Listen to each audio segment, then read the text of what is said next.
Chapter 34. Damon stumbled. Damon. Mabilis siyang nahawakan ni Eman. Ang binaril ni Jocelyn ay ang paa ni Damon.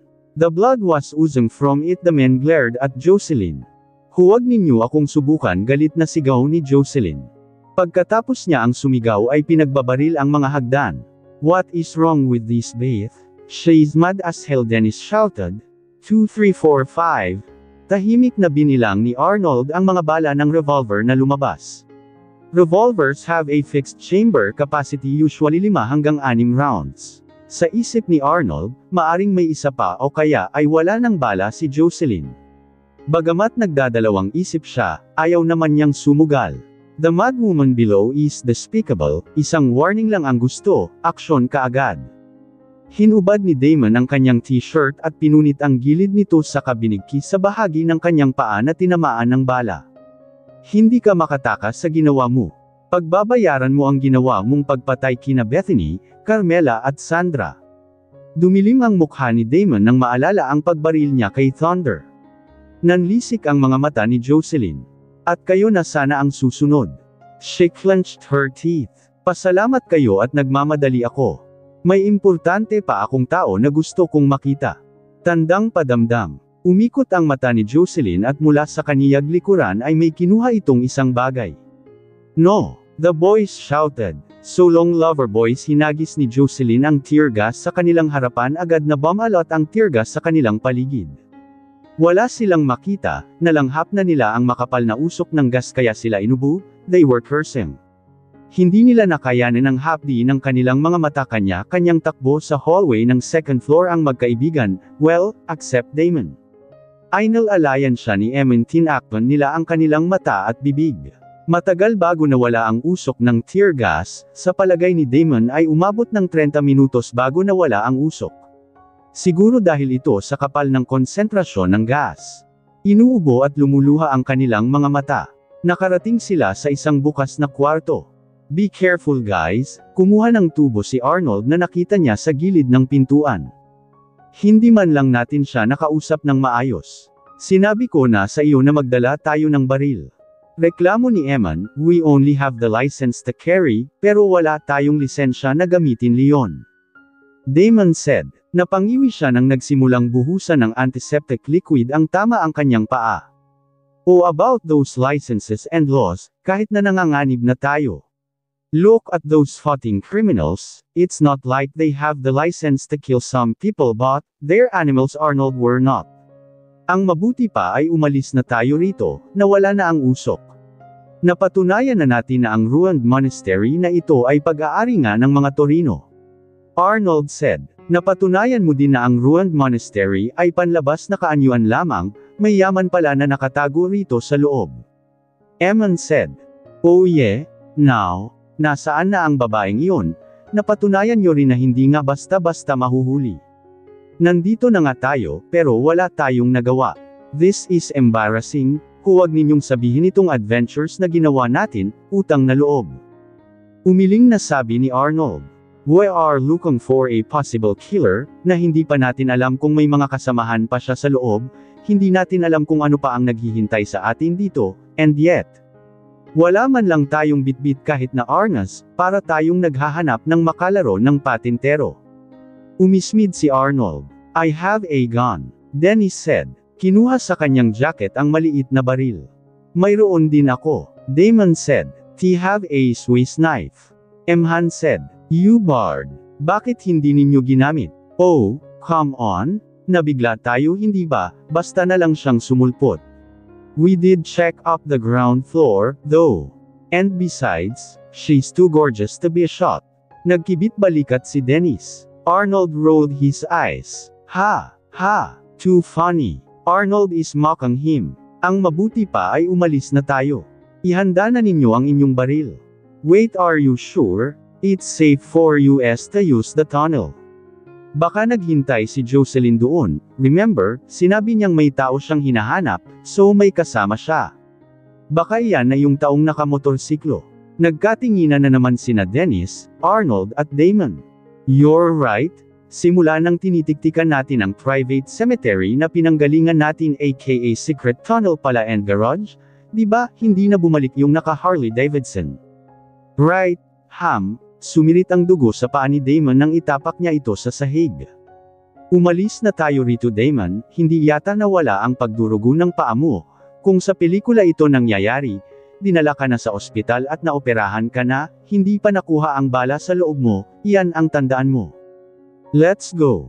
Arnold offers his shoulders to Damon. Guys, napalingon silang tatlo kay Emma na panay ang kuha ng larawa sa silid.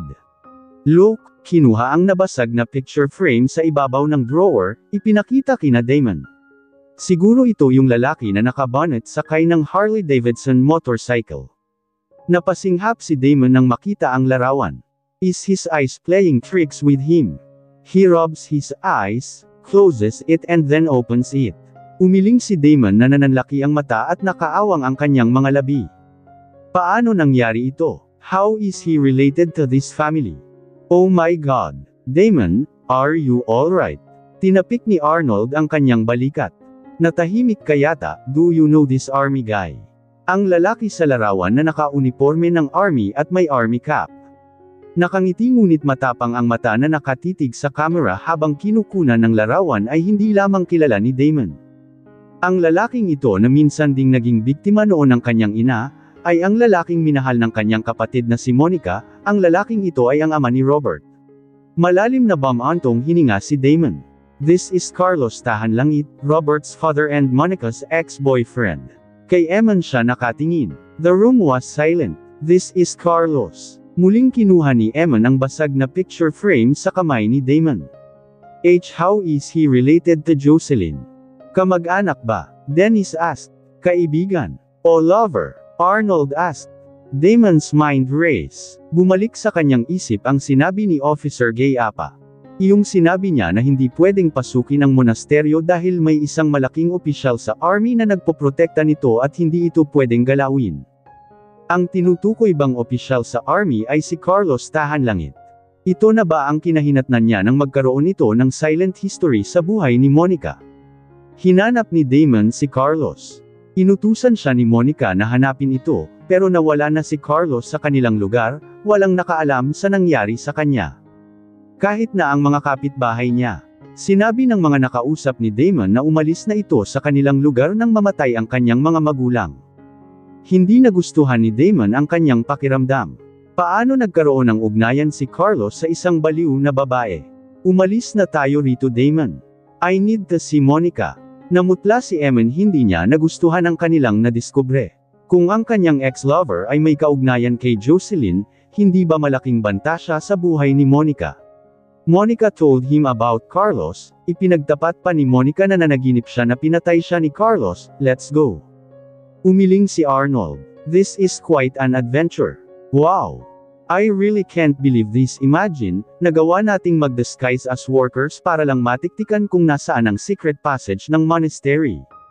Napag-alaman pa natin na sa likod na wasak na monasteryo ay isang mag-ara at malaking bahay na kumpleto sa kasangkapan.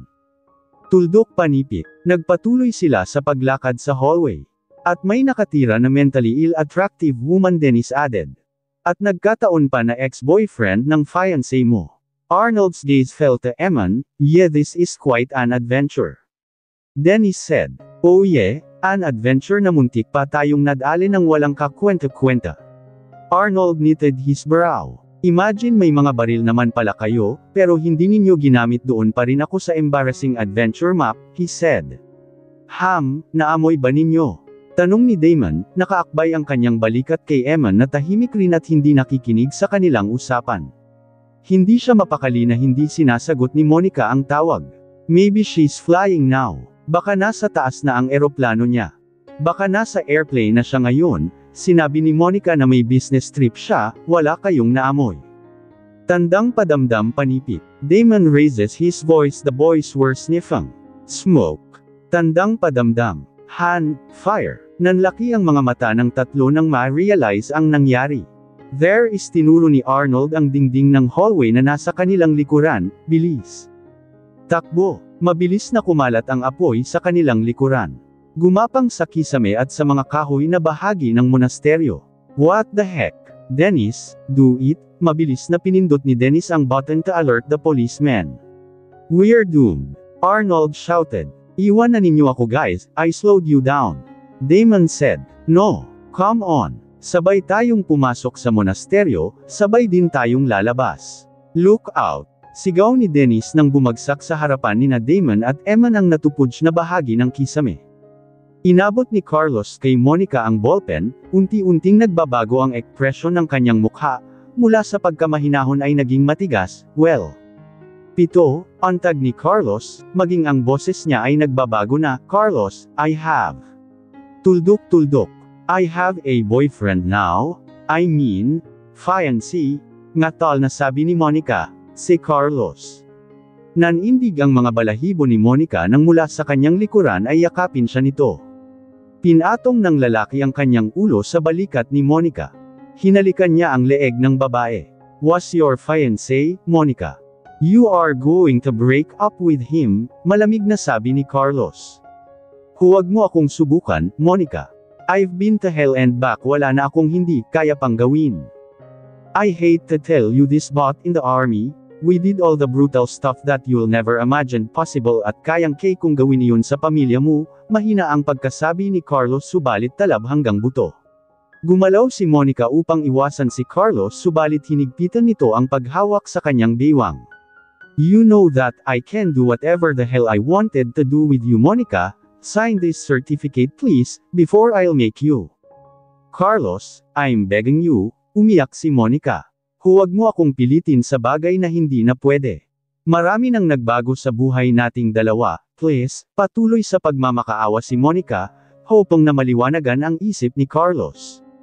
Binitiwan ni Carlos si Monica. Very well, you decided the fate of your family. Sinamyu-samyu pa nito ang buhok ng kanyang dating nobya. Nabals. Nagulat si Monica sa pagsigaw ni Carlos. Bumukas ang pintuan at bumalik ang lalaki na may matapang at matigas na pagmumukha, the same guy who gave the marriage certificate to Carlos, sir. Alam mo na ang gagawin ninyo, huwag mo lang idamay si Robert.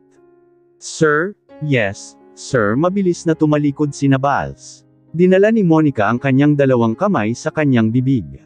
Nanlaki ang mga mata nang makuha ang ibig sabihin ng ama ni Robert, he's going to the Montemayor. Si Robert lamang ang aitit-irang buhay. Kaya ba ng konsensya niya na maubos ang kanyang pamilya dahil sa kanyang pagmamatigas? Wait, hinawakan niya ang balikat ni Carlos nang hindi man lang tumigil straight na bal sa paglakad. I'll do it, please make him stop. Nabals. Monica wonders how much power Carlos has gained in joining the army at kung gaano karami ang mga tauhan niya. Bumalik si Nabals sa harapan nila. Well, he raised his brow. Kay Monica nakatingin sina Carlos at Nabals, sa worry niya ay binibilangan siya ng mga ito hinintay na pirmahan ang marriage certificate. Si Carlos, ang lalaking mahal niya 22 years ago. Si Carlos ang ama ng kanyang anak. Si Carlos ang lalaking nagdanas ng sobrang hirap dahil sa pagmamahal sa kanya. Hindi ba niya kayang tanggapin muli ito, gayong ang dami na nitong hirap na dinaranas dahil sa kanya? Subalit, paano naman si Emin? Mabilis niyang naramdaman na umibig siya sa kanyang fiancé, mabilis na nahulog ang loob niya kay Eman, huli na nang bumalik si Carlos. She thought that he won't come back, lumunok ng laway si Monica. It's useless to argue with the man she used to love. Tuluyan ng kinain ng mapait niyang karanasan ang kanyang puso. Ang mahalaga sa kanya ay muling makuha ang mga taong mahal niya. I'm sorry, Eman, Monica thought. Hindi niya kayang mawala ang kanyang mga mahal sa buhay. If he would be in her shoes, tiyak na maintindihan din siya nito. Family is family, a blood of your own, and you just can't abandon your blood. Monica signed the certificate. Nagulat si Monica nang hinapit ni Carlos ang kanyang bewang. Thank you, Monica. Thank you. Natupad din ang pangarap ko na maging asawa ka, ang mapakasalan ka, ikaw ang buhay ko, Monica, ikaw lang. Naramdaman ni Monica na nabasa ang kanyang mga balik at umiiyak si Carlos. Umiyak din si Monica. She doesn't know if she made the right decision. But one thing she's sure though, she loves her family. I love you. Hinalikan ni Carlos ang mga labi ni Monica, a little bit too hard that she pushed him back. Carlos, she motioned for the man in front of them. Huwag kang mahiya kay Nabals, mapagkatiwalaan siya. Loyal sila sa akin, he said. Napagkamalan pa niya na nahiya si Monica kaya pinigilan siya nito. In Monica's heart, ang naramdaman niya ay hindi tama. Hindi tama ang kanyang ginawa, pero wala siyang magagawa. Nabals, take this marriage certificate to Judge Salinas and you know the drill, he nodded to Nabals. Kinabahan na naman muli si Monica nang masama na namang nakatingin si Carlos sa kanya. Ang bagong kasal ay hindi dapat umiiyak, Monica. Insulto iyon sa groom, matigas nitong sabi. Stop crying, you're getting on my nerves. Insulto iyon sa akin, Monica. Kahit na nagpakasal ka under my terms but still, we're official now. You're mine, forever and I can do whatever the hell I want. Hinayla nito si Monica sa kama. Don't worry, maya-maya lang ay sisunduan tayo rito, hindi naman ako makapapayag na dito natin ay consummate ang ating kasal, Monica. He brushed his lips on hers. Nakakasama na rin kita habang buhay, Monica, isa na lang ang kulang, si Robert. Napasinghap si Monica. No, hindi pwede. Hindi pwede na, what's wrong? Dati pa naman nating ginagawa ang pagmamahalan natin, hindi ba? Kaya nga nagbunga si Robert. Sa isipan ni Monica, kalimutan niya ang pangyayaring ito, ang pagkidnap ni Carlos sa kanya. Kalimutan niya ang pagsampal ni Carlos sa kanya kanina, lisipin niyang bayad ito sa mga kasalanan ng kanyang ina noon. Hihingi na lang siya ng tawag kay Eman. Malalim ang sugat sa buhay ni Carlos, gaya nga ng sabi niya he's been to hell and back, at nagsimula ang lahat dahil kay Mommy. Monica thought, tell me about Robert. Sinukli ni Carlos ang buhok ni Monica, gamit ang kanyang kamay. Napaigtad si Monica. Ang bawat haplos ni Carlos noon ay kilig at iba yung init ang dala. Pero ngayon, takot ang kanyang nadarama. Siguro, masasanay din siyang muli sa tabi ni Carlos. Robert is fine, mabait na bata and he's married. I know, mahinang sabi ni Carlos. Naalala ni Monica ang sinabi ni Damon. Nakita ka ni Damon sa kasal ng ating anak, bakit hindi ka lumapit sa amin? Nagtama ang kanilang paginggan. Dahil kay Madam Luz. Hindi niya ako matanggap noon, kaya inisip ko na hindi pa rin niya ako tatanggapin pag-amin ni Carlos. Gaya nga ng sabi ko, nagsisisi na si Mommy sa mga ginawa niya, kasama ba sa kanyang pagsisisi ang pagtanggap niya sa akin? Tumango si Monica. Nag-isip si Carlos, bagamat wala siyang binanggit. Bakit mo nga pala iniwan si Robert, bakit ka pumunta sa Amerika? Hindi na nagkomento si Carlos tungkol kay Madam Luz. Binaling kay Robert ang usapan. Dahil sa iyo, Carlos. Nawala ka at nasaktan ako, hinahanap ka ni Damon, inutusan ko siya na hanapin ka at ipaalam na nagbunga ang ating pagmamahalan, tinapos ni Carlos ang sasabihin ni Monica. She nodded slightly. I was hurt kaya nagpa siya akong sundin na lang din si Mommy na doon na muna ako sa Amerika, pansamantalang manirahan. Iyon na yung time na pumasok ako sa army, layong time na nawala ang mga mahal ko sa buhay. My parents and you? Sa pagkakataong ito, dinala ni Carlos ang ulo ni Monica sa kanyang dibdib. Nagpatianod naman si Monica sa ginawa ni Carlos. Hinalikan niya ang ulo ni Monica.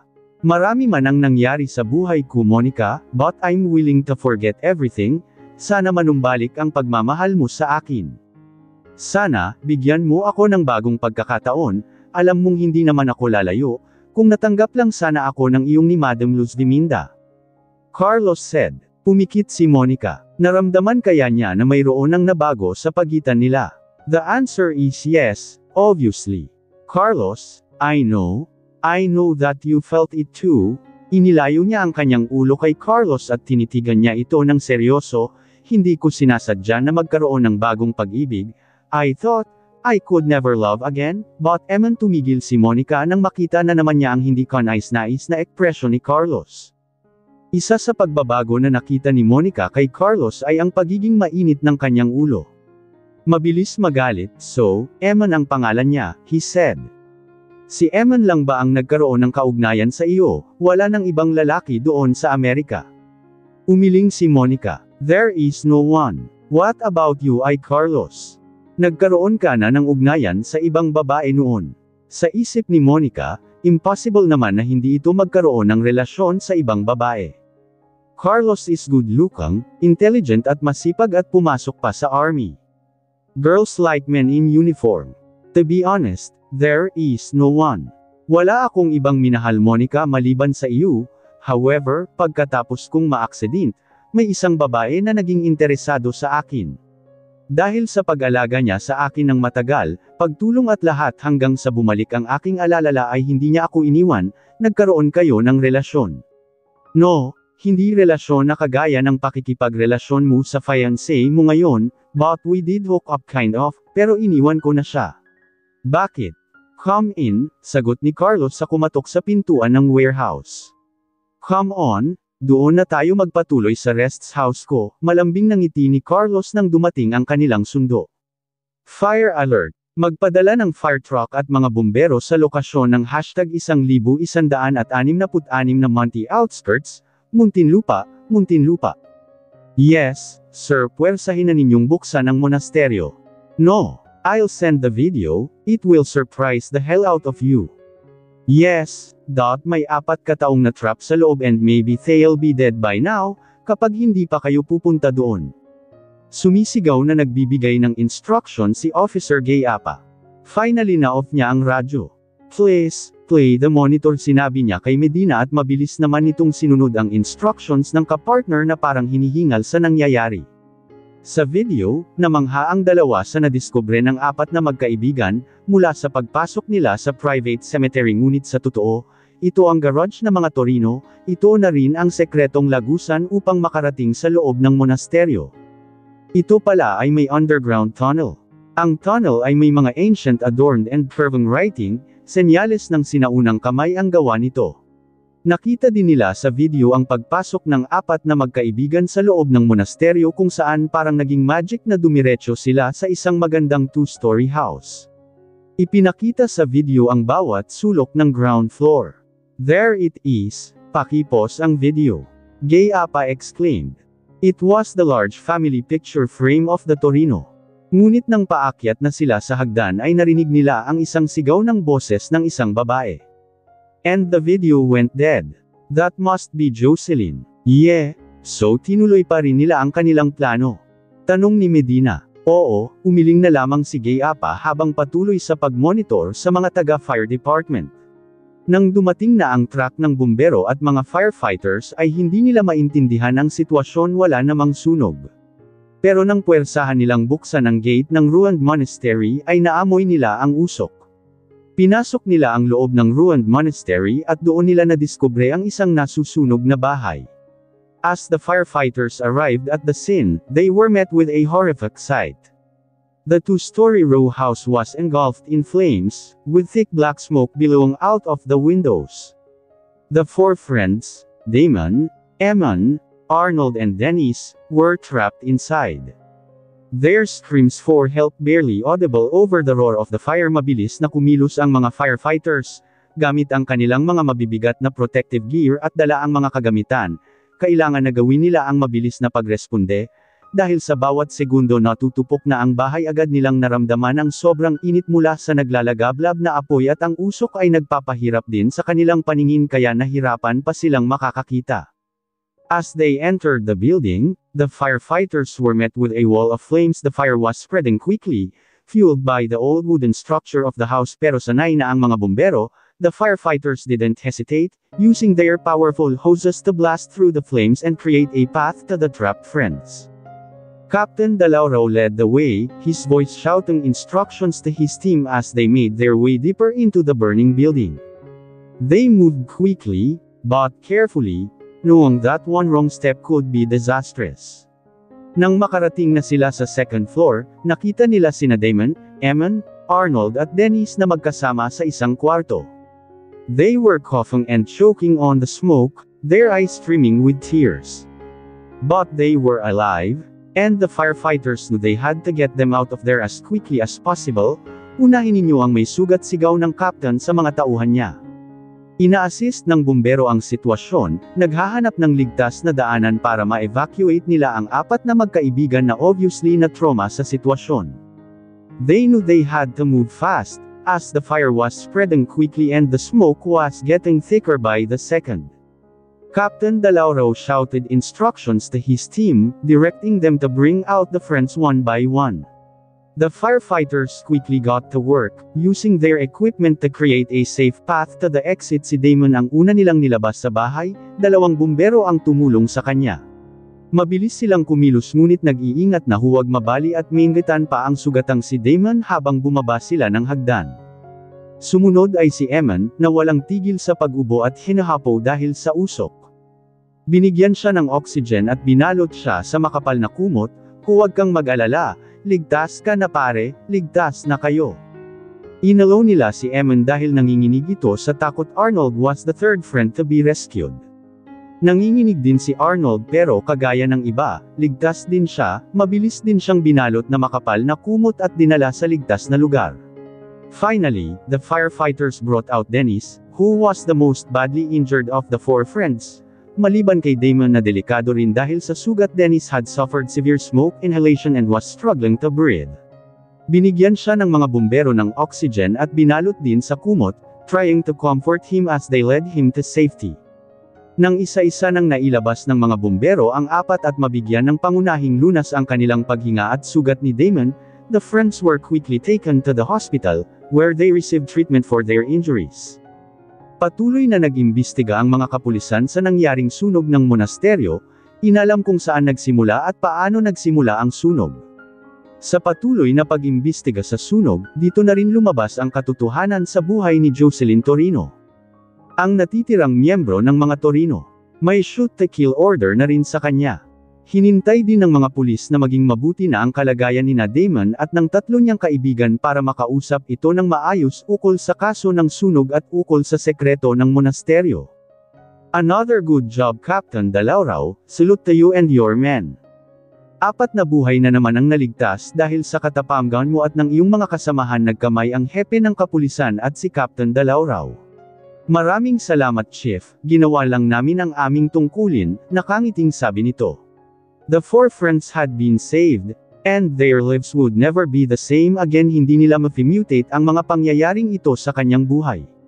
Kayo ang kanilang hero habang buhay nilang kilalanin ang inyong kabayanihan. The rescue was a testament to the bravery and skill of the firefighters, who had put their lives on the line to save others. It was a reminder of the importance of their work, and the difference they make in the lives of those they serve. The rescue was a dramatic and heroic event that would be remembered for years to come. It was a testament to the bravery and skill of the firefighters, and a reminder of the importance of their work. Hindi magkamayaw si Robert sa pagtawag sa pamilya nina Eman, Dennis at Arnold. Pinaalam niya ang nangyari sa kanilang 3, yes, nandito pa silang 4 sa Asian Hospital and Medical Center.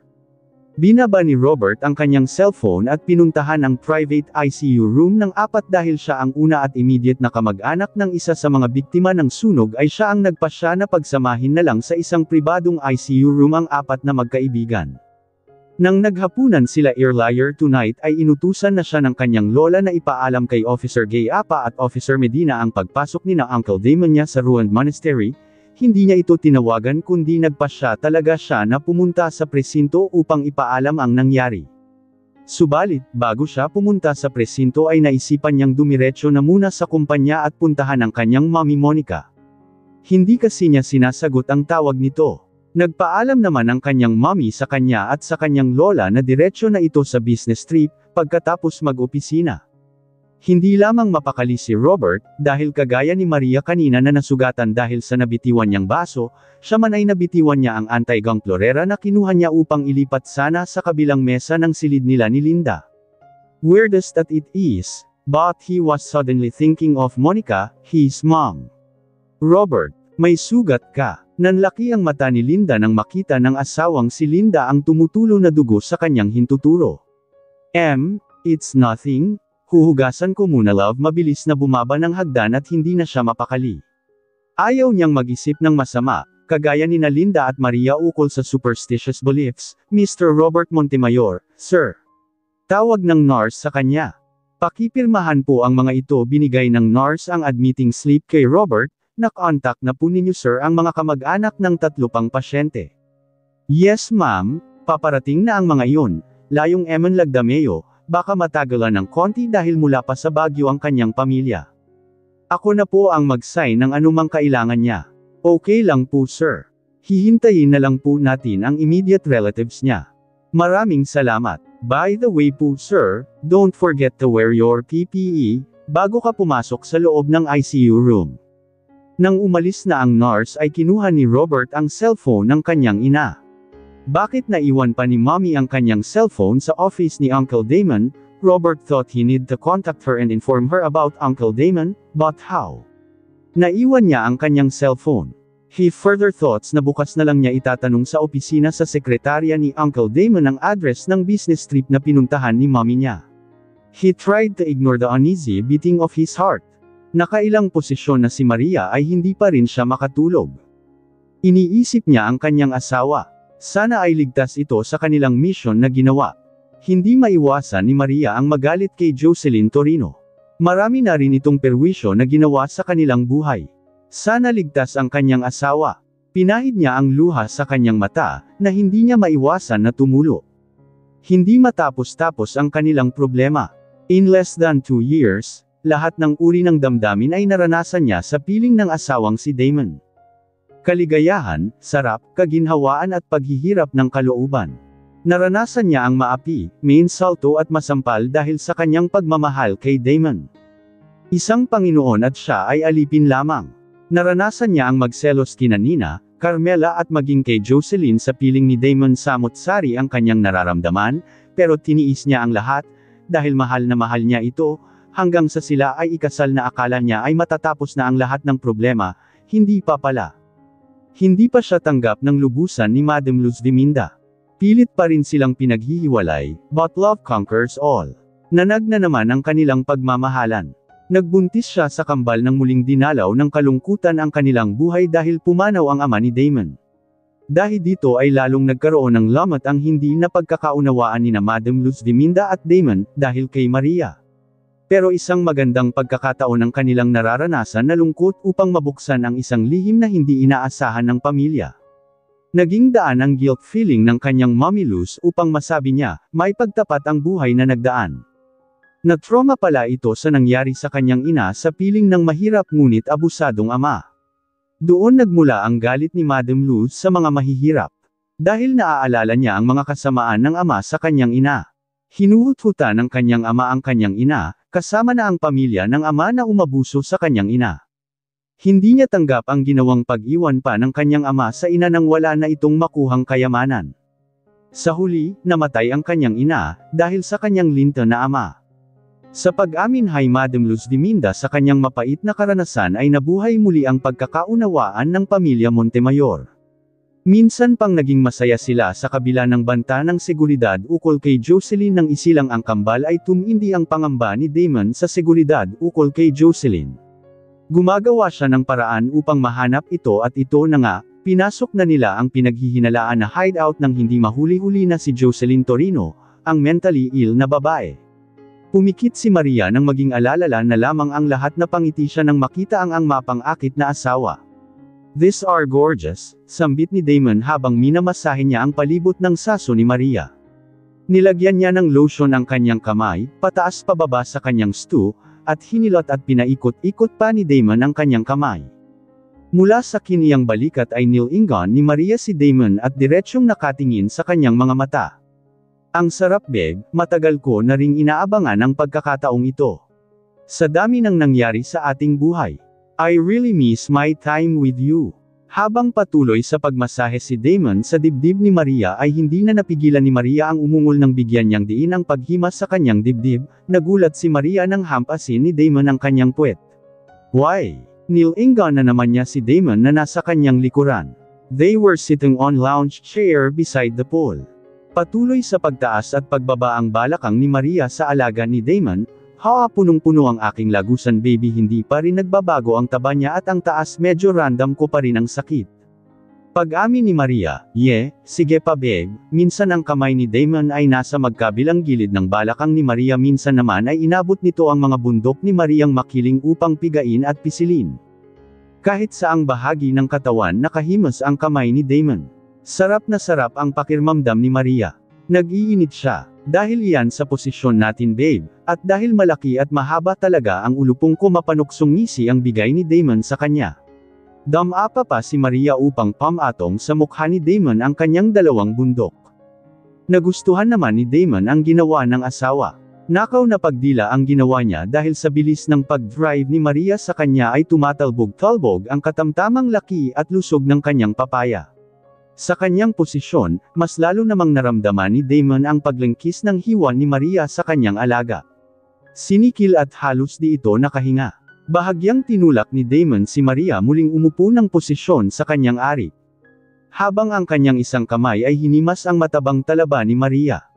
Ang ingay ng ringang tone ng cellphone ang nakapagpag-aisang kay Maria at sumabay pa ang ingay ng iyak ng kambal.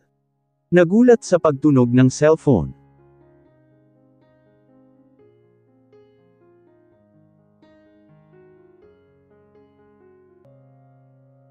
Chapter 35. Mahigpit akong nangunyapit sa kama habang inaatake ni Carlos ang aking perlas. Nagpabelang-belang ang aking ulo sa kaliwa at kanan. Hindi pa rin nagbabago ang husay niya sa pagpapaligaya sa akin. Nangilid ang aking luha dahil sa taksil kong katawan. I was thinking about Eman, kawawa naman ang fiancé ko or ex-fiancé ko. Kanina, doon sa warehouse, hindi ko maramdaman ang kilig ng halik ni Carlos sa akin. But now, here in the rest house, isang tagong beach house, habang inaangkin niya ang aking katawan, hindi ko mapigilan ang malunod sa husay ng pagsayaw ng kanyang dila. Kung gaano kabilas ang mga hampas ng alon sa dalampasigan, ay ganun din kabilas ang pagwalwal ng kanyang dila sa akin. Baby, gusto kong paulit-ulit kang tikman at angkinan ngayong gabi. Akin ka sa gabing ito, akin ka sa mga susunod na gabi at sa mga susunod na gabi at araw-araw sa aking buhay. You are my wife. Napapikit na lamang ako nang maramdaman ko na naman ang mga mainit niyang hininga sa aking tainga na naging dahilan ng panginginig ng aking hubad na katawan. One more time, baby. Bakit ganito ang naramdaman ng katawan ko? Bakit ito mabilis na nagre-react sa kanyang mga sinabi? Bakit mabilis akong napapaso sa kanyang mainit na hininga?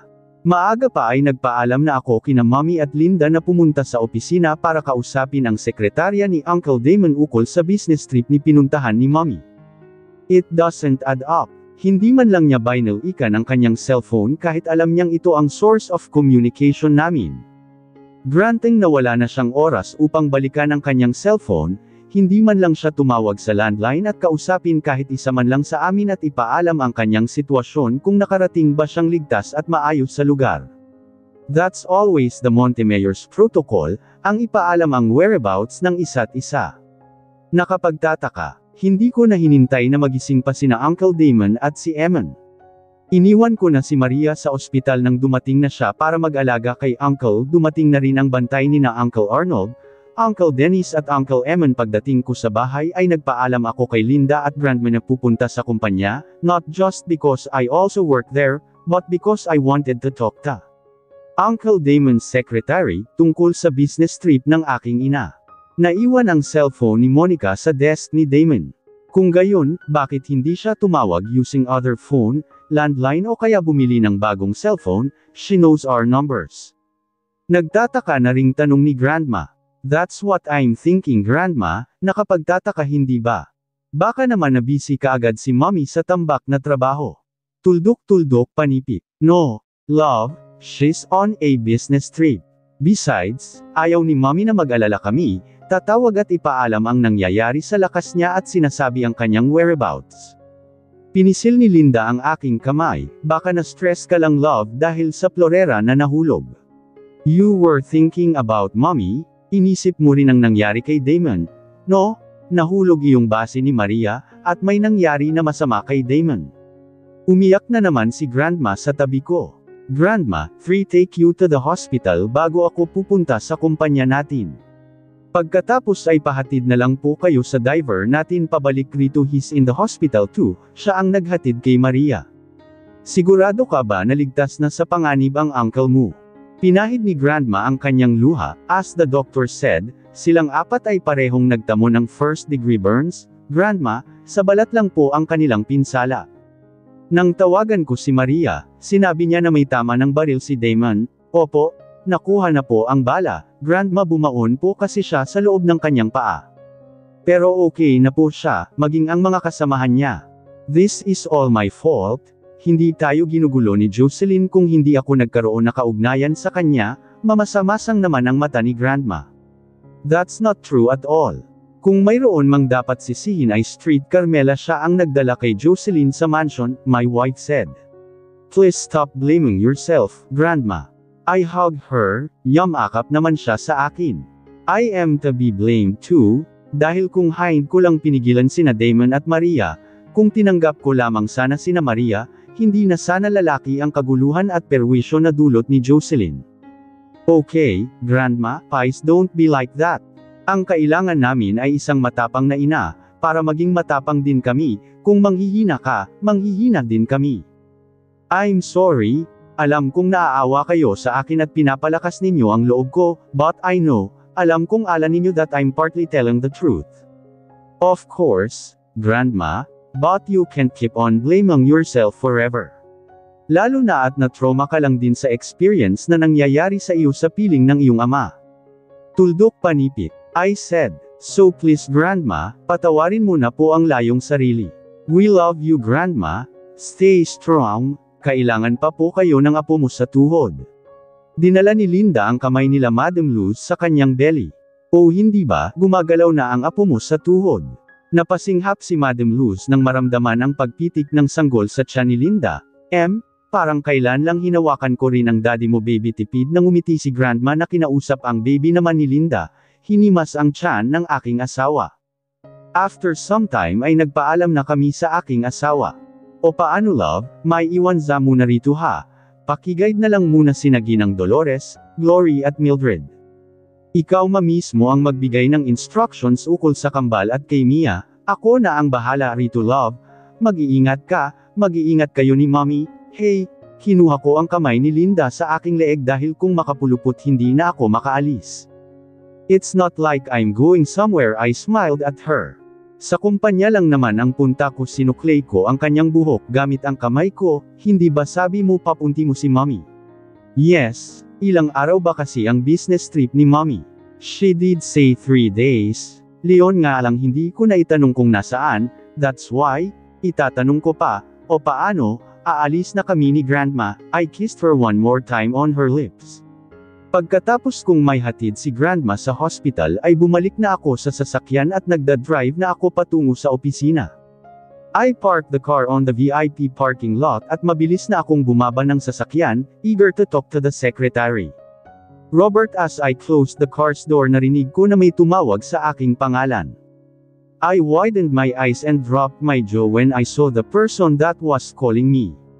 Robert, muling sambit ng lalaki sa aking harap. Nakatinginan kaming dalawa. Hindi ko man lang magawang bumati sa kanya dahil sa aking pagkagulat. Para akong nakatingin sa salamin, though, this man in front of me is older, hindi na kailangan ng explanation pa. Ito na siguro ang tinatawag na lukso ng dugo. We hugged each other. Tinapik niya ang aking balikat. Robert, anak, sabi niya sa garalgal na tinig pagkatapos naming nagyakapan, there were tears in his eyes na agad naman niyang pinahid. Now, what I saw is happiness. Nakita ko rin ang excitement sa kanyang mga mata, nakita ko rin ang pagkislap nito at kaligayahan. Carlos tahan langit, Father, muli kong inabot ang kanyang kamay. I don't know but I have this warm feeling about him, for the obvious reason that he's my father. Nakita ko na namilog ang kanyang mga mata, hindi makapaniwala sa mainit kong pagtanggap sa Kenya. Leon kasi ang lukso ng dugo na sinasabi nila. Kusa pala itong maramdaman talaga. Pasensya ka na anak. Pasensya ka na kung ngayon lang ako lumapit sa iyo. Ngayon lang ako nagkaroon ng pagkakataon na magpakilala sa iyo, I know, Father. Alam ko ang tungkol sa buhay mo at sa relasyon ninyo ni Mommy, I'm sorry what happened to you and Mom. Nag-ISIS na rin si Grandma sa lahat diretso kung sabi sa kanya. Hindi naman pwedeng itago na si Grandma ang dahilan kaya hindi sila magkatuluyan, hindi na pwedeng i-deny iyon. Look Father, I know it's easier said than done, but, sana mapatawad mo po si Grandma. I know she was wrong. Kahit sino kina Mommy at Uncle Damon, sinisisi nila si Grandma. After telling her side na intindihan ko ang lahat, umiling ako. Sumandal ako sa aking kotse. He did the same. Don't get me wrong, Father. I know she's wrong, hindi naman ma-justify ang pagkakamali sa pamamagitan ng isa pang pagkakamali. But still, I hope mapapatawad mo si Grandma, Father. Mahabang paliwanag ko. Mayroon akong urge na ipaliwanag sa kanya ang nangyari. I only wanted peace and happiness to my family, including him forgiving grandmother. Nakahanda akong kalimutan ang lahat, anak, at magsimula ng bagong buhay. Ang kanyang mata ay kumislap at mukhang ay teresado. Kaya pinapatawad ko na ang lola mo. Malawak akong ngumiti sa kanya. Thank you, Father, thank you so much. Where do you stay? Come, visit US sometime. Nagkita na ba kayo ni Mommy? I asked. Actually yes, he smiled brightly. Your mommy wanted to see you. Hindi nawawala ang ngiti sa kanyang labi. I was surprised. What? Alam mo kung nasaan si Mommy? Yes, anak. Actually, kaya nga ako nandito para sunduin ka at dalhin kay Mommy mo. She wanted to see you. He's still smiling broadly. Come with me, son. Do you trust me? Hinawakan niya ang aking balik at ito ay aking ama na hindi ko nakita simula nang ako ay isilang.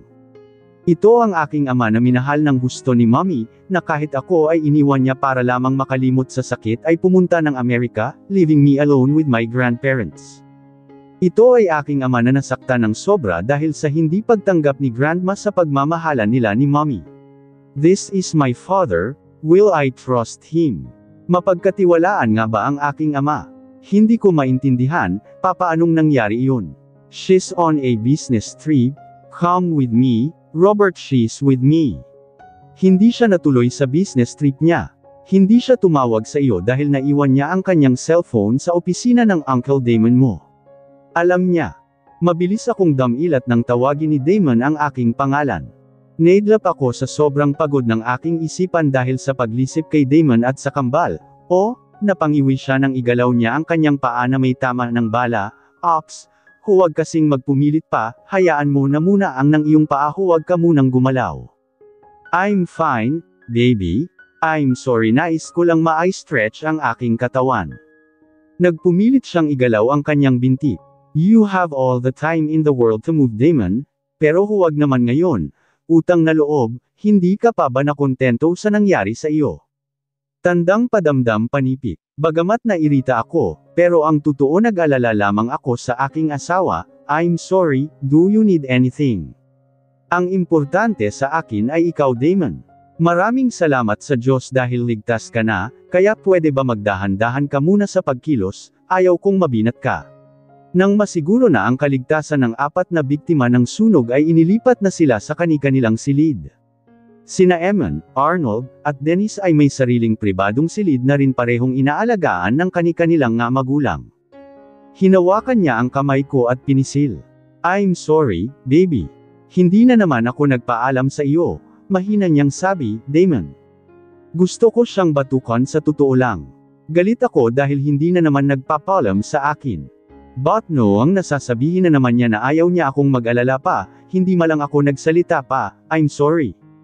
Seryoso niyang sabi. Nag-sorry ka rin noong nakaraan, pero inulit mo pa rin. Tuldok panipik. Honey, iba naman iyong nagawa ko noon, iba rin ito ngayon. I'm sorry, mas delikado ito, Maria. Trust me, kahit hindi ako nagpapaalam sa iyo, alam mong hindi naman masama ang pakay ko, I just don't want you to get ayaw mong mag-alala ako. Inungusan ko siya. This is the second time that you lied to me, Damon. The next time, sa impyerno ka na magpaliwanag, pinandilatan ko siya ng mata. Nakakainis naman talaga, nabigla ako kagabi nang sabihin ni Robert na itutuloy nila ang plano. Trust is the foundation of any healthy and successful relationship. It's the glue that holds partners together, seryoso ko ring saad. Ngayon, kung iniisip mong maliit na bagay lang itong hindi mo pagsasabi ng totoo kung saang lupalop ka pupunta at mapahamak ka nang walang kaalam-alam ang pamilya mo, Damon naman mamamatay ako, I already told you that. I'm sorry, Maria, sweetheart, I'm very sorry. He wanted to say something again by opening and closing his mouth, pero hindi na ako nakarinig ng rason mula sa kanya. Instead, bumangon siya at umupo sa kama. Hey, bigla naman akong kinabahan dahil baka tuluyan na itong mabinat. Bakit ka bumangon? Baka mapaano ka? Tuldok panipik. Hinawakan ko ang kanyang braso, tumayo na rin ako sa gilid ng kama. I'm fine, Maria. I'm very much fine. Hinawi niya ang buhok sa aking mukha. Huwag kang mag-alala, hindi na talaga maulit, magpapalim na ako sa iyo. Hinayla ako ni Damon palapit pa sa kanya at niyakap. I'm sorry, ayaw ko lang talaga na mag-alala ka pa, lalo na at may kambal ka pang inaalagaan. Nagulat ako nang biglang magangat ng ulo si Damon at mariin niya akong tinitigan. He seems to be worried, extremely worried. Where's Monica? Is she with Mommy and Robert? Bakit? Kumunot ang aking noo. Bakit para kang nataranta? Maria, hinawakan niya ang magkabilang balikat ko. I discovered something in the ruined monastery. Hindi lamang namin napatunayan na si Jocelyn Torino nga ang nakatira sa ruined monastery. Wait, paano siya titira sa sirang gusali? I'm sorry, I didn't keep you updated. Antong hininga siya. There is, well now that it burned down, hindi na rin makikita iyon. I mean may bahay sa likod ng ruined monastery. May nakatagong two-story house, na tinitirhan ni Jocelyn at ni Carlos. Tahan langit. Lumunok siya ng laway, parang nahihirapan siyang magtapat.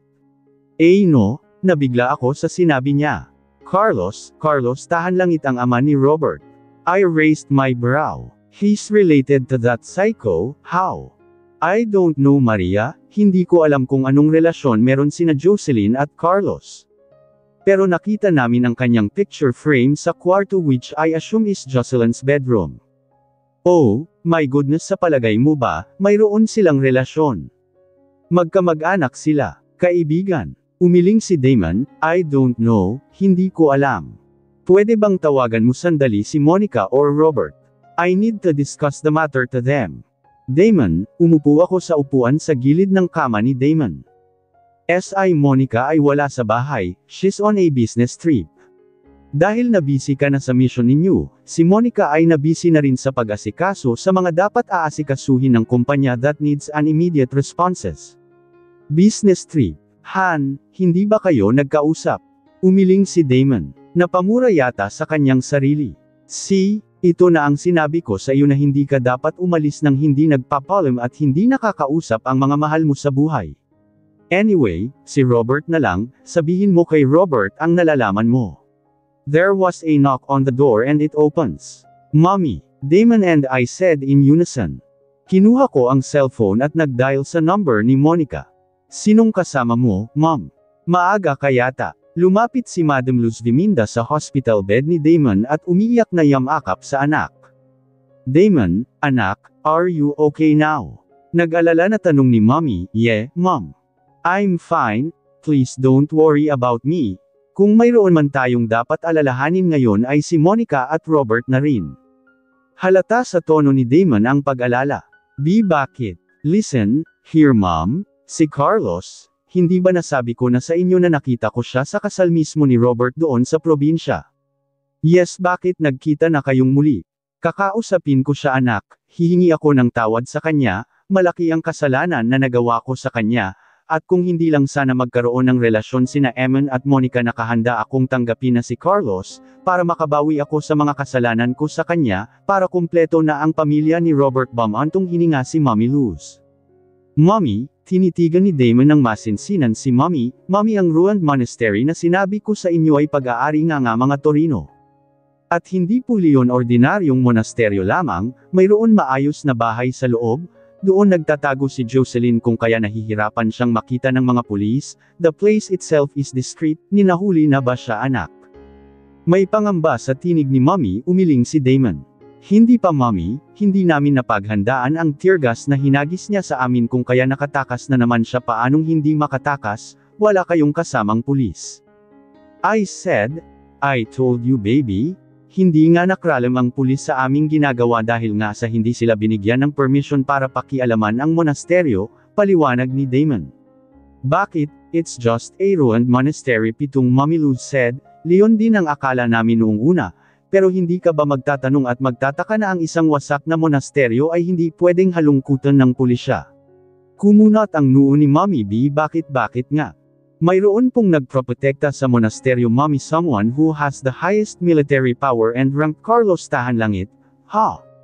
Mommy gasped, may kaugnayan siya kay Jocelyn. It was more of a statement than a question. Mommy, alam mo ba kung saan ang business trip na puntahan ni Monica? Ani Damon. No. Pero malamang nasa opisina na ngayon si Robert upang puntahan ang sekretarya mo para itanong ang tungkol riyan, ha? Why not just call Monica? Pitong nagtataka na tanong ni Damon. Naiwan ni Monica ang kanyang cellphone sa opisina. What? You mean to say, wala kayong contact kay Monica? Please, nagpahid ng pawid si Madam Luz Gomenda. Delikado ba ang buhay ni Monica, Damon?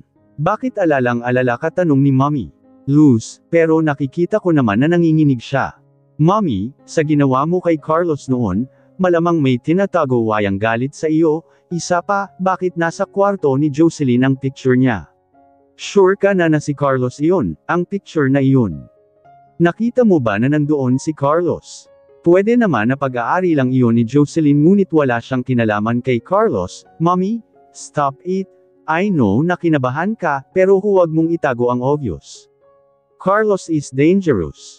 Nagsimula na akong magtaka dahil ang lugar kung saan niya dinala si Mommy ay labas na ng Maynila at isang discreet beach.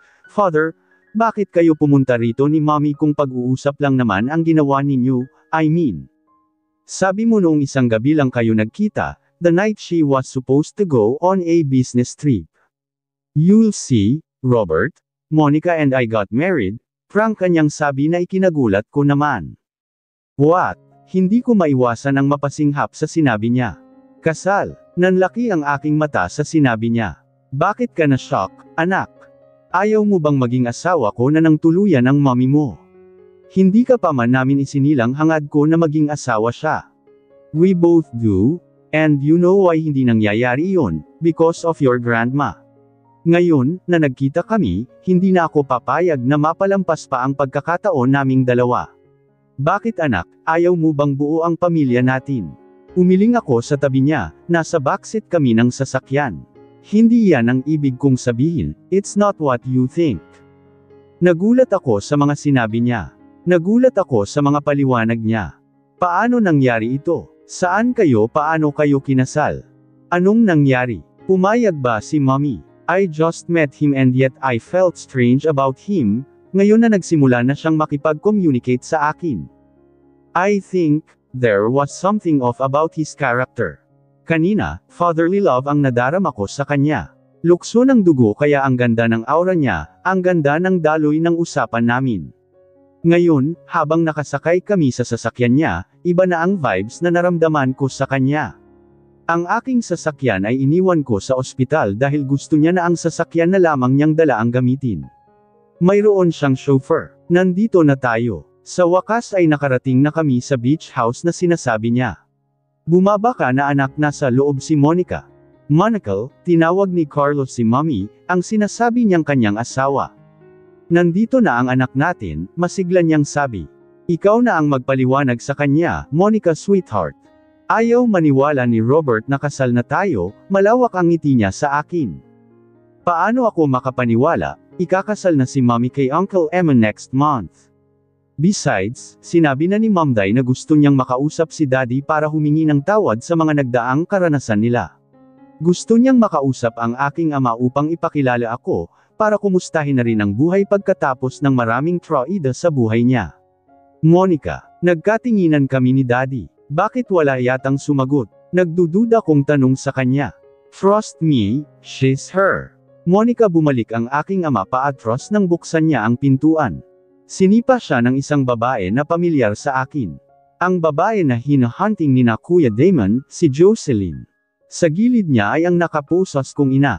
Hawak niya ang leeg ng king ina, ang kaliwang bisig ay siya niyang inilingki sa leeg ni Mommy. Sa isa niyang kamay ay nakataas ang baril at pareho niyang itinutok sa amin.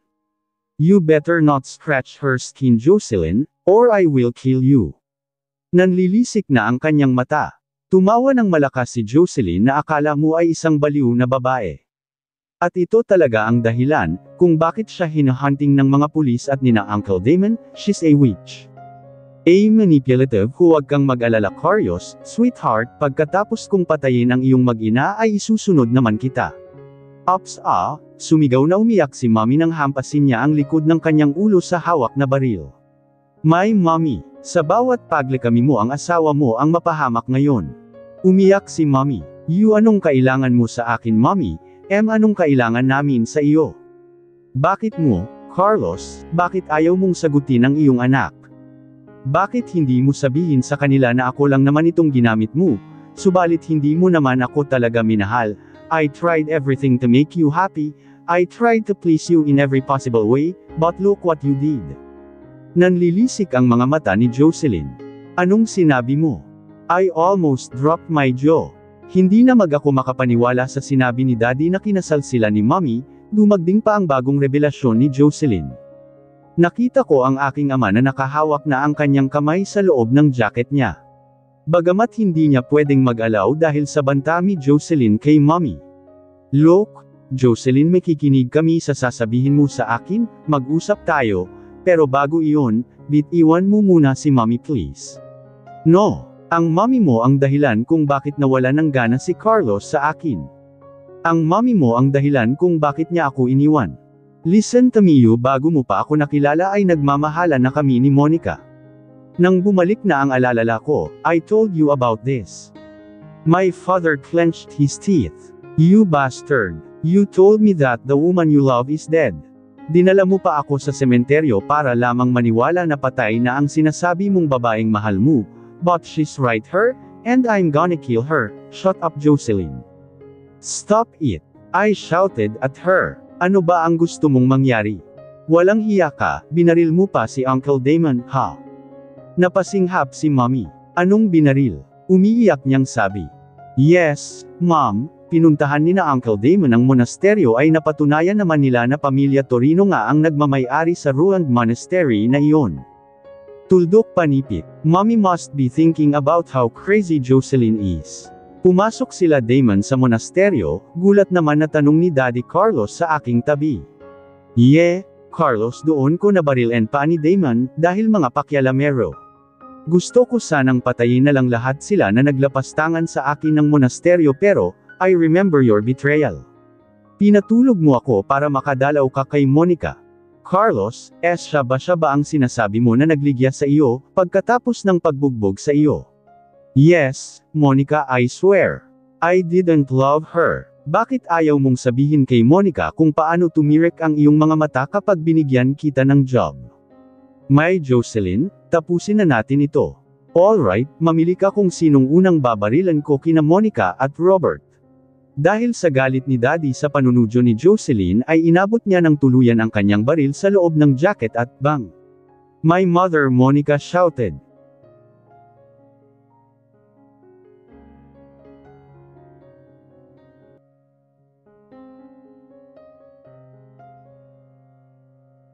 Ang pagtatapos ng ating kwento.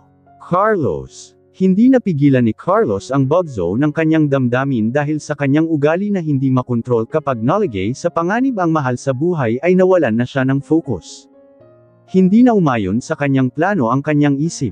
Hindi niya makontrol ang pang-anba na bumangon sa kanyang dibdib. Alam ni Carlos na si Jocelyn ang pumatay kay Bethany, nagsunog sa kondo ni Carmela na ikinasawi ng modelo at ng kaibigan din niyang si Sandra. Hindi man lang mabigyan ng hustisya ang tatlong modelo, Leon ay dahil sa proteksyon ni Jocelyn na mula mismo sa request ni Carlos.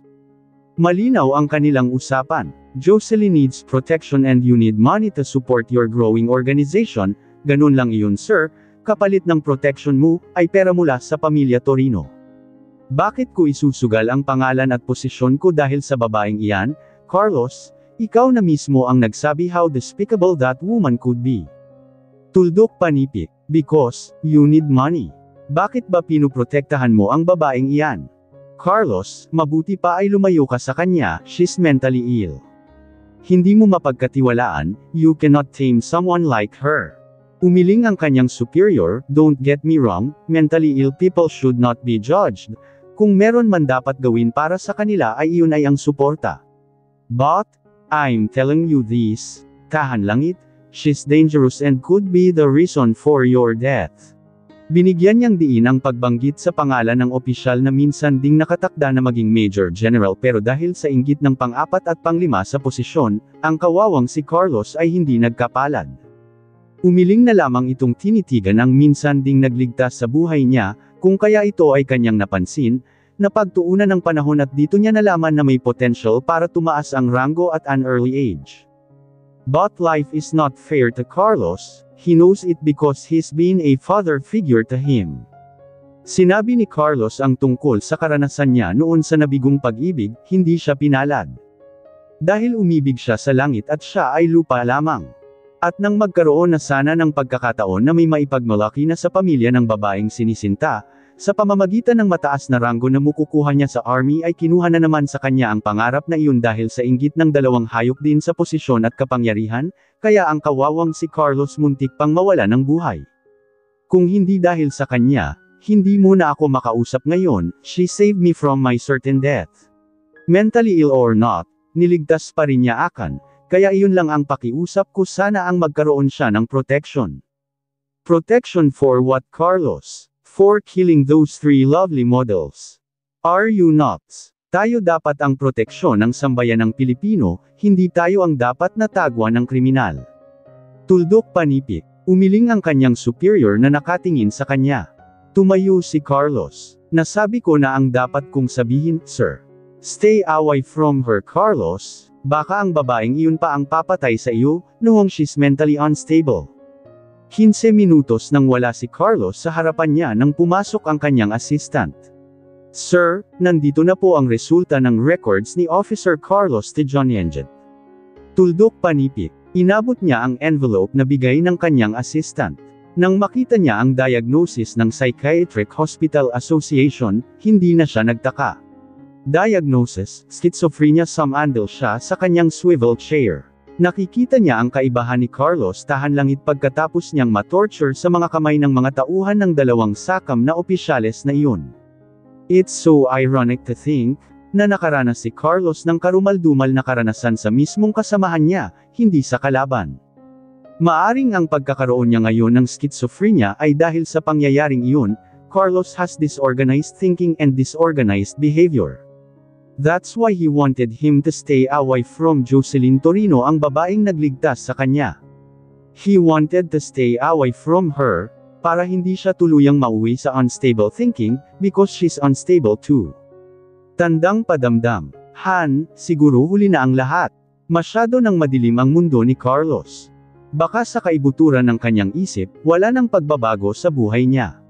Lahat na lang ay puro na lang kabiguan. Sir, ano po ang aking gagawin? Sandali siyang nag-isip, nagangat siya ng ulo at tumingin sa kanyang assistant. Baste, ibigay ang kanyang request na manatiling untouchable ang monasteryo na iyon. Binigay niya ang selyado na envelope na kinuha mula sa kanyang drawer. Baste, this is a top confidential letter, give them to the authority, alam na nila ang gagawin nila. Yes, sir. Baste, tinawagan niya ang kanyang assistant na nakagawa na sa doorknob. Muli itong humarap sa kanya. Keep an eye on him. Yes sir. Naawa siya kay Carlos tahan langit. He was like a family at minsan ding nagligtas sa buhay niya. Si Carlos ay mabait na tao, masipag at may potential sa buhay na magtagumpay, ngunit sa kasamaang palad, kasama na yata sa buhay niya ang mabaigo at masadlak sa malas. Bang! Isang nakatutulig na sigaw pa ang narinig ni Robert mula sa kanyang ina, habang siya ay natulos pa rin sa kanyang kinalalagyan. Sa pagitan ng distansya nina Robert at Jocelyn Torino kasama ang kanyang ina, ay ang nakahandusay na katawan ni Carlos. Bago pa man niya magawang umatake kay Jocelyn ay binaril na siya ng babae sa dibdib. Ang pangalawang putok na narinig ni Robert ay mula sa kanyang likuran at dumiretso sa noo ni Jocelyn. Nabitiwan nito si Monica bago pa man siya bumagsak sa lupa. Sumigaw ng malakas si Monica at mabilis na lumapit kay Carlos. Bago pa man nakatitig si Robert sa lalaking bumaril kay Jocelyn ay mabilis na nitong pinasibad ang motorsiklo. Hindi niya namukan ang lalaki. Nakadilat ang mata ni Jocelyn na nakatingin sa kawalan. She's dead. Carlos. Carlos. Umiiyak na niyugyug ni Monica ang balikat ng lalaki. Nilapitan ni Robert ang ina, kagaya ng ina ng squat din siya na nakatunghay sa kanyang ama. Carlos, wake up, she cried. Maraming bagay akong nais itanong sa iyo, gumising ka, hindi pa kayo nagkita ni Mommy? Napahitbi pa si Monica bumabalik sa kanyang alalalaang simula kung saan sila unang nagtagpo ni Carlos, sa university. Naglalaro si Carlos ng soccer at nanood naman si Monica. Doon nagsimula ang kanilang love affair. Carius, nanatiling nakapikit so Carlos bagamat nakikita ni Robert na humanga pa ito, though, masyadong mahina na ang kanyang pulso. Daddy, mahinang sabi ni Robert. Kahit sino mahuhulaan ang hindi na magtagal si Carlos. But miracle can happen. Daddy, come on, I'll take you to the hospital. Akmang babuhitin niya si Carlos nang tumikam ito. Daddy. Pinisil niya ang kamay ng kanyang ama, nagulat siya nang ito ay bahagyang gumalaw at pinisil din siya. Nahihirapan man siyang buksan ang kanyang mata at pilit niya itong binuksan at pagod at nahihirapan siyang sinulyapan sina Robert at Monica umiling si Carlos, I'm dying, Carlos, malungkot si Monica, ito ang totoo niyang naramdaman. Oo, naguguluhan siya sa kanyang sarili oo alam niyang mali ang ginawa ni Carlos na pagkidnap at pagpililit sa kanya na pakasalan siya, but after hearing it from Jocelyn, she understood why. Hindi pa rin siya nakalimutan ni Carlos. Sa kaibuturan ng kanyang puso siya ang nilalaman nito. Ang pag-ibig ni Carlos kay Monica ang dahilan upang patayin siya ni Jocelyn ang babaeng kumupkop kay Carlos at nagmahal din kay Carlos, sa kabila ng pagiging mentally ill nito, as the saying says, love has no bounds. Monica inabot ni Carlos ang mukha ni Monica. Mabilis naman itong sinalubong ng kamay ni Monica dahil tila nahihirapan si Carlos na abitin ang mukha ng babae kahit halos makadapa na si Monica sa kanya. I love you, mula noong una kitang masilayan sa field ng university, pumikit ilat na ang mga mata ni Carlos. His breath becomes labored, with so much difficulty breathing, he said. Till death do you us part, he weakly smiled at her before looking at his son. Anak mahal na mahal kita I'm sorry, pasensya ka na, tuwan uli kita damaloy ang dugo sa bibig ni Carlos. At tuluyan ng pumikit ang mga mata ni Carlos, kasabay ng pagtigil ng tibok ng kanyang puso. Dadidi hindi napigilan ni Robert ang mapahagulhol, ang dami niyang gustong itanong sa kanyang ama. Ang ama na wala pang 24 hours na kilaal niya ay kinuha kaagad sa kanya.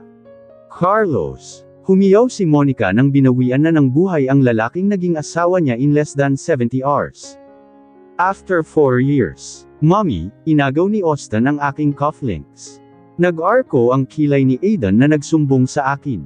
Hindi ako masyadong makagalaw dahil sa mga hairdresser at makeup artist na nakapalibot sa akin. Hey twins, come here, tawag ni Monica sa kanyang mga pamangkin. Give your mom a break, ngumiti sa akin si Monica. I mouthed the word thank you. Espesyal ang araw na ito sa akin at kay Damon. Gusto niya na makasal kami ulit, layong kasal na masaksihan ng aming mga mahal sa buhay. Masaksihan ng mga taong malapit sa amin. Kung ako lang ang masunod, kontento na ako sa unang kasal namin, kaya lang hindi pumayag si Damon. Nag-insist siya na makasal kami muli. Habang patuloy sa pagpapaganda sa akin ang hairstylist and makeup artist, napangiti ako nang maalala ang pag-uusap namin ni Damon sa aming silid 2 months ago. I want our twins to be part of our wedding Maria. I want to marry you right in front of our family and friends, please marry me baby. Tuldok panipit. Alam kong kasal na tayo, but I want to show the world that you are mine. Tuldok. Baby, I'm always yours, from the day I set my eyes on you, the day I step inside this mansion, I'm already yours. You captured my heart Mr. Montemayor. Nanlaki ang kanyang mga mata. Anong ibig mong sabihin? Bahagyang tumaas ang isa niyang kilay.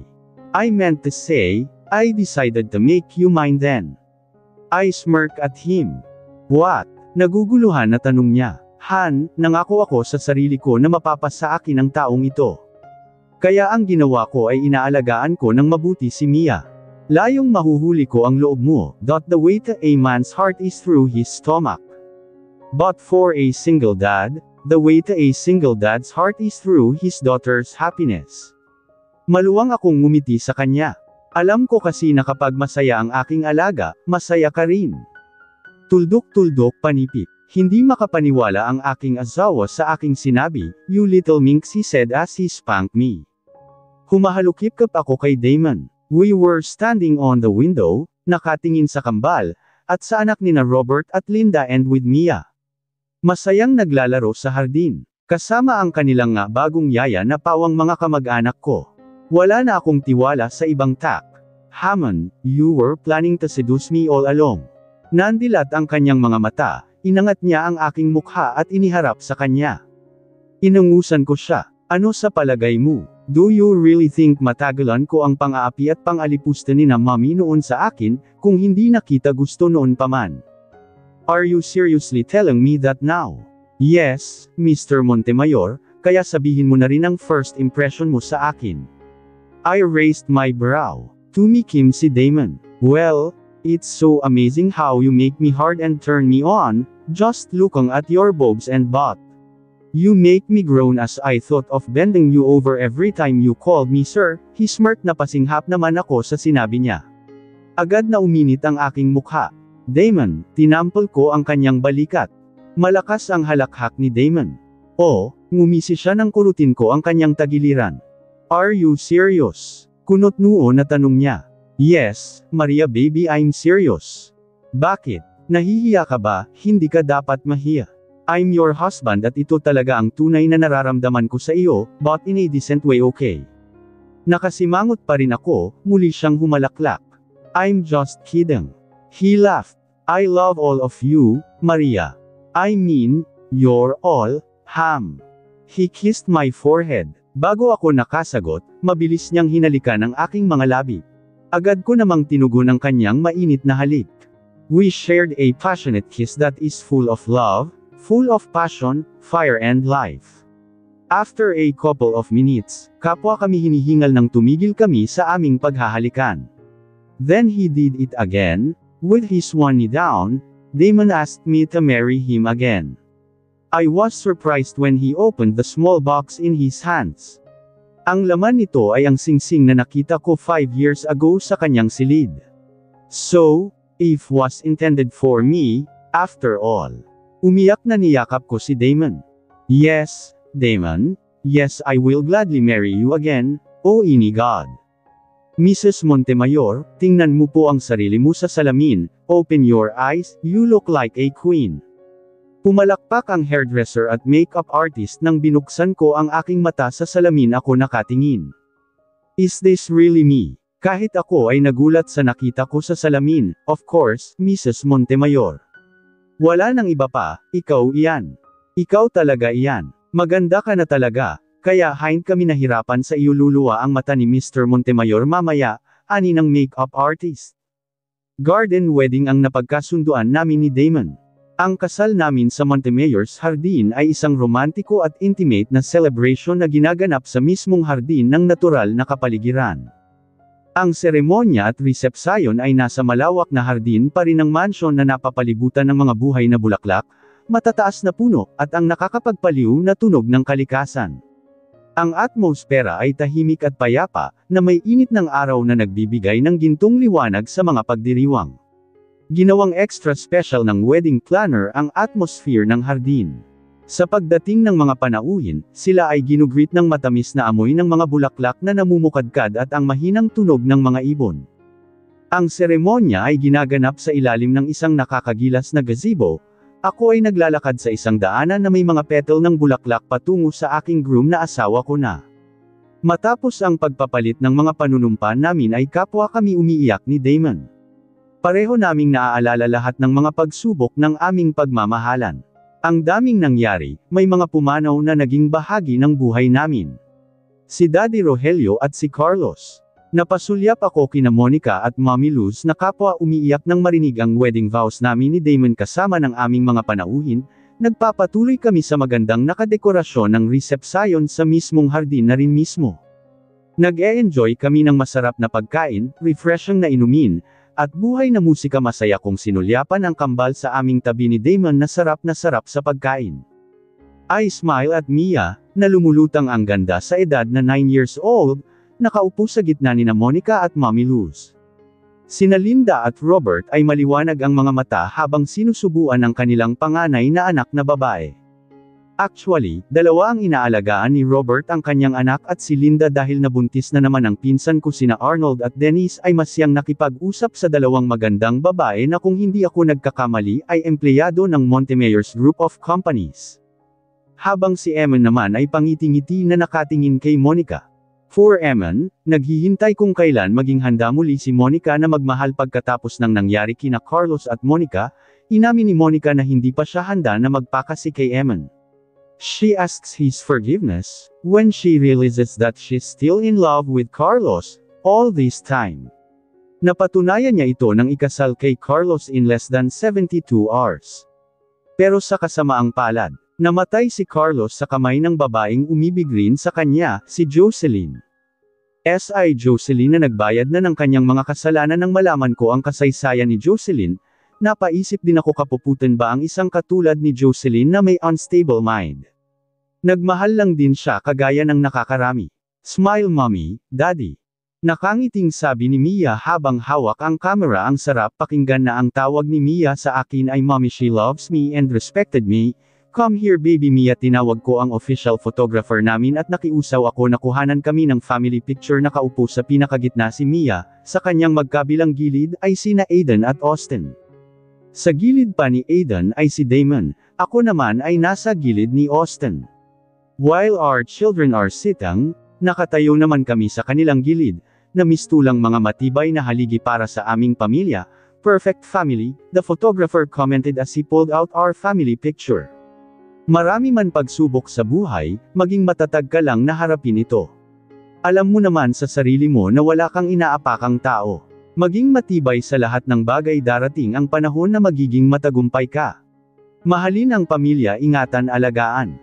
Maging masaya kung anong meron ka. Makontento sa mga bagay-bagay. Masayang mabuhay na masaya at kontento. Hanggang sa muli, maraming salamat sa pakikinig sa patuloy na pagtitiwala sa aking munting channel. Mag-iingat po kayong lahat palagi.